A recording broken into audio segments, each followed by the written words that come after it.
Well, it's a hawk fire that has our focus this morning in Reno, Nevada. It started on Saturday afternoon. Not even 48 hours has it been burning, and we've already had more than 90,000 people be affected, whether they've been told to leave or encouraged that they may have to leave. That level 3 evacuation notice has been issued for more than 40,000 people. That means go now. Thousands have left their property. They have no idea when they'll be allowed to return. Meanwhile, a separate group of about 45,000 residents are at a level 2 evacuation warning, being told to get set in the event that they have to go. This fire, it's destroyed property. It's also injured at least 6 people. We've had nearly 400 firefighters from across the state and country on the front lines battling this. Air support as well as ground support. Sun's on its way up, but it is still dark this morning. This is looking along US 395. To my knowledge, around Cold Springs, a southbound 395 does remain closed.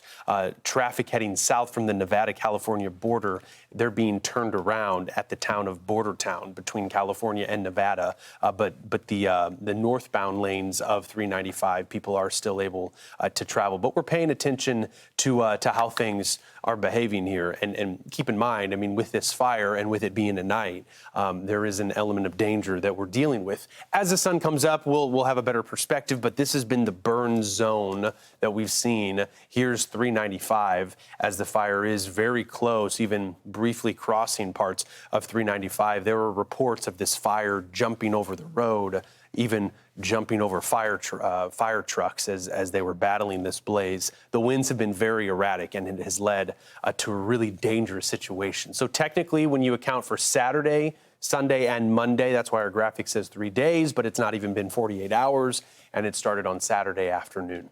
Dew points, humidity levels are up there. They're higher. So when we look at humidity levels, and we can show you how those values will be going down, 40, 50%, not bad, Bane. I mean, it's, a lot of times you get dew in the morning because your relative humidity reaches 100%. So the fact that we're not there at, we're halfway there at about 50%, there is some moisture. But really the biggest thing is to get containment lines dug so this fire doesn't burn out of control. But with the unpredictability of how the winds behave over mountains, that really makes it tough here. We know that properties have burned. Yeah, there have been destroyed properties. Thousands have been evacuated in this area too. It's a relatively populated area, which is where the devastation comes from with this. And I mean, yes, right now we still have a ways to go when it comes to any of that containment. But you're right. I mean, it really is the winds that we're worried about for later on today. It can just take one of those embers and it can spread like a wildfire. It could happen very, very quickly.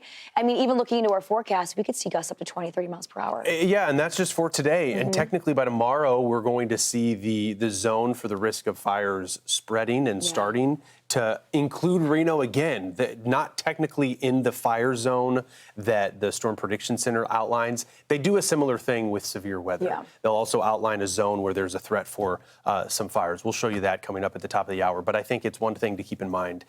This fire, the fact that it's burning so close to Reno, is affecting lives. The city has set up a place for people to go to. It's a convention center in Reno. And yeah, I mean, if you're one of the 90,000 residents, customers, or, people living in Reno, power's been turned off to nearly 10,000 customers as well. So it's a situation that people in Reno are having to deal with no rain in the forecast.